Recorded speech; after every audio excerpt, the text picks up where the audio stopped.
دن حضرت علی کے گھر نہیں چل رہا ہے، مصیبت حضرت علی کے گھر مظاہر کربلا کی سرزمین پر امام حسین کے پاس کوئی ظاہری ساز و سامان نہیں ہے، تڑپا دیے گئے، شہید کر دیے گئے، خاندان رسالت کا ایک ایک بچہ قتل کر دیا گیا، لیکن آج 1400 سال ہو گئے، جب محرم کا مہینہ آتا ہے عاشقوں کا دل تڑپ جاتا ہے، آنکھیں نم ہو جاتی ہیں، یہ شیدائیوں کا مجمع کیوں اکٹھا ہے؟ یاد حسین کے لیے آیا ہے، ذکر حسین کے لیے آیا ہے۔ پتہ چلا یزید کے پاس تخت تھا، آج کوئی نام لینے والا نہیں ہے، یزید کے پاس حکومت تھی، آج کوئی نام لینے والا نہیں۔ یہ حسین آج آپ کا ذکر، قرآن میں آپ کا ذکر، فرشتوں کی زبان میں آپ کا ذکر، حدیث میں آپ کا ذکر، عرش پر حسین ہے، فرش پر حسین ہے، مدینے میں حسین ہے، قرآن کے اوراق میں حسین ہے، پشت رسول پر حسین ہے، قدم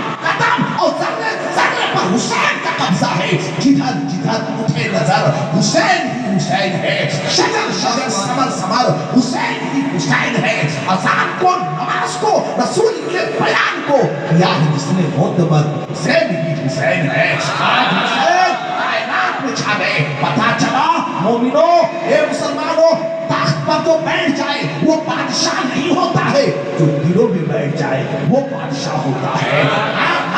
جو تخت پر بیٹھ جائے وہ راجہ نہیں ہوتا ہے، جو آنکھوں میں سما جائے دل میں سما جائے وہی بادشاہ ہوتا ہے۔ آج امام حسین اور ان کے چاہنے والے اور امام حسین کے ساتھی 1400 سال ہو گئے، آج بھی چپے چپے پہ ان کا ذکر ہے، کائنات کے ہر ذرے میں ان کا ذکر ہے۔ کیوں؟ تو پتہ چلا اصل حکومت دنیا کی نہیں ہے، اصل حکومت تو آخرت کی ہے۔ آخرت جس کی کامیاب ہو جائے وہ کامیاب ہے، دنیا کامیاب ہو جائے وہ کامیاب نہیں ہوتا ہے۔ تو اسلام کتنا پاکیزہ مذہب ہے، اسلام کتنا پاکیزہ دین ہے کہ اسلام نے جو قانون دیا ہے اس قانون کی چھتر چھایا میں جو بھی آیا ہے وہ امان پایا ہے، وہ سکون پایا ہے۔ اسلام کے سائے میں، اسلام کی چھتر چھایا میں، اسلام کے قانون کے دائرے میں جو بھی آیا ہے اسے برابر انصاف ملا ہے، اسے برابر حق ملا ہے۔ اسلام نے چہرہ دیکھ کے انصاف نہیں سنایا ہے، وہ تو صرف اخلاق دیکھا ہے، انسانیت دیکھی ہے، اس نے درد دیکھا ہے، اس نے چوٹ دیکھی ہے۔ یہی وجہ ہے آج اسلام پھیل رہا ہے، قیامت تک پھیلتا رہے گا۔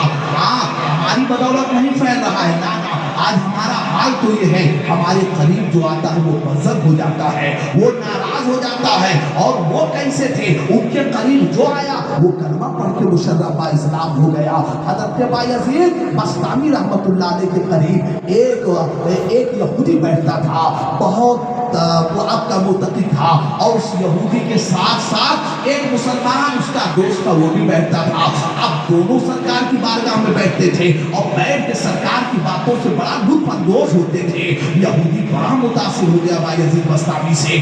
ایک دن اس کے مسلمان دوست نے کہا، آپ میرے سرکار کی اتنی تعریف کرتے ہو، آپ میرے سرکار کے بغیر رہ نہیں پاتے ہو۔ حضرت بایزید بسطامی کی نصیحت آمیز گفتگو سن کے بعد آپ اشش کرتے ہو، آخر اسلام کا کلمہ پڑھ کیوں نہیں لیتے؟ اس مسلمان نے اس یہودی سے کہا، جب حضرت کی تعلیمات سے، حضرت کی گفتگو سے آپ اتنا متاثر ہیں تو آخر اسلام کا کلمہ پڑھ کیوں نہیں لیتے؟ اب اس یہودی کی بات جوانو سنو اور اپنا گریبان جھانکو۔ آج ہم اپنا گھر دیکھیں، آج ہم کہاں ٹھکرے ہیں؟ جب اس مسلمان نے کہا، جب حضرت کی تعلیمات سے اتنا آپ محظوظ ہو رہے ہو، اتنا متاثر ہو تو کلمہ کیوں نہیں پڑھ لیتے؟ تو اس نے کہا، میرے بھائی تم کلمے کی بات کرتے ہو، میں نے دو اسلام دیکھے ہیں۔ کہا دو اسلام کا مطلب کیا؟ کہا ایک اسلام تو تمہارا اور دوسرا اسلام حضرت کا۔ کہا مطلب میں نے نہیں سمجھا۔ کہا وہی کلمہ آپ بھی پڑھتے ہو، وہی نماز آپ بھی پڑھتے ہو، وہی کلمہ آپ بھی پڑھتے ہو، لیکن میں نے دیکھا ہے شراب میں پیتا ہوں، شراب آپ بھی پیتے ہو، کلمہ آپ بھی پڑھتے ہو، لیکن میں نے دیکھا ہے سود میں کھاتا ہوں، سود تم بھی کھاتے ہو، میں نے دیکھا ہے کہ چوراہے پہ کھڑے ہو کر غیبت میں کرتا ہوں، میرے ساتھ تم بھی کرتے ہو، چونکہ آپ بھی مومن ہو، آپ بھی مسلمان ہو، آپ بھی کلمہ پڑھتے ہو، تو جو برائیاں میں کرتا ہوں ہوں وہی برائی تو میں نے آپ کے اندر بھی دیکھی ہے، آپ بھی وہی برائی کرتے ہو، برابر ہم دونوں برائی میں شریک ہیں۔ لیکن جب میں حضرت کو دیکھتا ہوں تو متاثر ہو جاتا ہوں، حضرت کا کیا کہیں، ان کی گفتگو سنتا ہوں تو دل کانپ جاتا ہے، ان کا کردار دیکھتا ہوں تو نگاہ نہیں اٹھتی ہے۔ آج تک حرام لقمہ ان کے قریب نہیں گیا ہے، آج تک ان کی نمازیں نہیں چھوٹی ہے، آج تک اس مجلس میں غیبت نہیں ہوئی ہے، آج تک حضرت کی مجلس میں کسی کی توہین نہیں ہوئی ہے۔ اخلاق دیکھتا ہوں، ان کا کردار دیکھتا ہوں تو دل کانپ جاتا ہے اور دل یہ کہتا ہے مسلمان ہو جاؤں، لیکن جب تمہارا کردار دیکھتا ہوں تو دل یہ کہتا ہے مسلمان ہونے سے میں بہتر ہوں، جہاں کھڑا ہوں وہی اچھا ہے۔ تو سنو، میں تم جیسا مسلمان بننا نہیں چاہتا اور سرکار جیسا مسلمان بن نہیں پاؤں گا۔ تو سنو، آج کی تاریخ سے تم مت کہنا کہ کلمہ پڑھ لو ورنہ جبڑے پھاڑ دوں گا، حضرت کہیں گے تو کلمہ پڑھ لوں گا، اس لیے کہ جو خامیاں میرے اندر ہے وہی خامیاں آپ کے اندر ہے۔ فرق صرف اتنا ہے، میں گناہ کر رہا ہوں کلمے کا انکار کر کے، اور وہی گناہ تم کر رہے ہو کلمہ پڑھ کے کر رہے ہو، کلمے کا اقرار کر کے گناہ کر رہے ہو۔ سچ ہے، ہم نے خود آگ لگائی ہے چمن میں اپنے، ہم نے خود آگ لگائی ہے چمن میں اپنے، کسی کو کچھ نہ کہو، صرف اپنا گھر دیکھو، مجلس دیکھو، خاندان دیکھو، اگر دنیا میں قائم رہنا ہے تو، ورنہ صفحہ ہستی سے مٹ جاؤ گے۔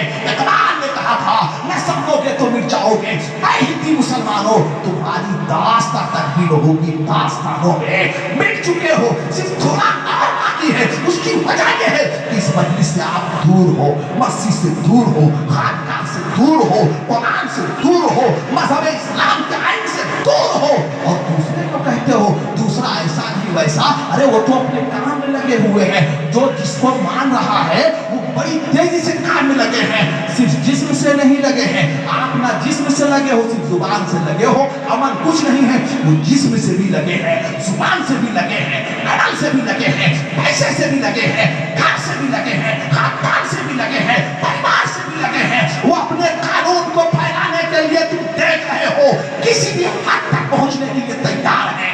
اور آپ کا حال کیا ہے؟ باپ سو رہا ہے، باپ سو رہا ہے، بیٹا مسجد میں ہے، بیٹا مسجد میں ہے تو باپ شراب کھانے پر ہے، باپ مسجد میں ہے تو بیٹا جوا کھانے میں ہے، اور کہتے ہو کہ ہم پر آفتیں ہیں، ہم پر مصیبتیں ہیں، ہم نے خود آگ لگائی ہے چمن میں اپنے۔ بے سبب گردش ایام کو الزام نہ دو، تم نے خود نور کا ظلمت سے کیا ہے سودا، کر کے توہین سحر شام کو الزام نہ دو، جو کچھ کیا ہے ہم نے کیا ہے، ورنہ اسلام اتنا پاکیزہ مذہب ہے، تمہارے بچانے سے یہ بچا نہیں ہے، بلکہ اسلام کی چھایا چھایا میں جب سے تم آئے ہو تمہاری جان بچی ہے، مال بچا ہے، تمہاری آبرو بچی ہے، ورنہ قرآن اللہ فرماتا ہے اِنَّا نَحْنُ نَزَّلْنَا الذِّكْرَ وَإِنَّا لَهُ لَحَافِظُونَ، قرآن کو ہم نے نازل کیا ہے، اس کی حفاظت ہم کریں گے۔ اگر آپ کے ذمہ ہوتا اس کی حفاظت تو گھول کے کبھی کھا کے پی کے برابر کر دیے ہوتے۔ اس کم سے کم یہودیوں اور عیسائیوں نے تو کافی دن تک انتظار کیا، وہ بیچارے کافی دن تک سنبھال کے لے کر آئے۔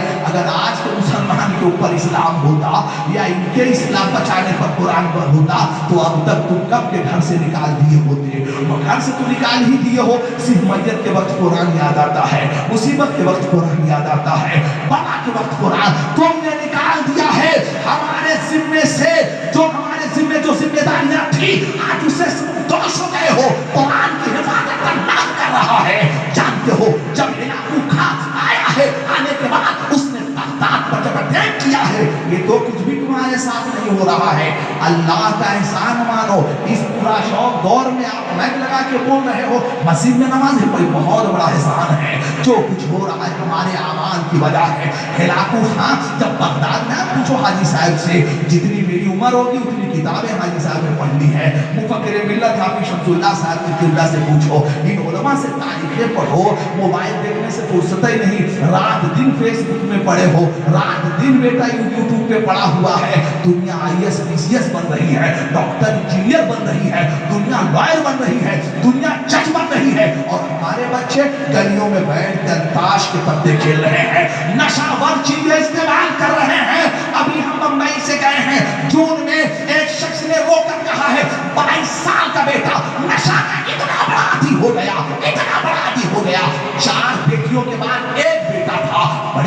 سوچتے تھے بڑا خواب میں نے سجایا تھا، پیسہ خرچ کر کے اچھی تعلیم دوں گا، اچھا منصب دوں گا، اچھا مقام دوں گا، اچھی پوزیشن پہ بیٹھے گا، اچھے منصب پہ بیٹھے گا، قوم کا، خاندان کا، باپ کا نام روشن کرے گا۔ لیکن افسوس ہم نے بچے پر دھیان نہیں دیا، اوباش لوگوں کے بیچ میں اور کمینے لوگوں کے بیچ میں بیٹھ کر وہ عیاش بنتا چلا گیا۔ اس کے ساتھ اور دیگر مذاہب کے بچے تھے۔ جب بات غیروں تک پہنچی ہے تو جب قانون کے رکھوالوں تک بات پہنچی، اشارے میں سمجھیے گا، جب ایک ان کا بچہ عبدالرشید کا بچہ اور دوسرے غیر کا بچہ جب پولیس تک بات پہنچی ہے تو پولیس نے کہا اچھا ٹھیک ہے، اس کو اندر ڈالو اور اس کو سمجھا بجھا کے باہر کر دیا۔ جو اپنا عبدالرشید کا لڑکا تھا اس کو سمجھا بجھا کر باہر کر دیا۔ کسی نے کہا کیوں ایسا کر رہے ہو، کیوں ایسا کر رہے ہو؟ کہا اس لیے ایسا کر رہے ہیں تاکہ یہ جائے اسی گناہ میں ڈوبا رہے اور اس کو ہم اندر ڈال کے تاکہ اس کی اصلاح ہو جائے، اس کا سدھار ہو جائے۔ آپ کہاں کے چکر میں پڑے ہو؟ اپنی نسلوں کو بچاؤ، اپنی اولادوں کو بچاؤ۔ ایسے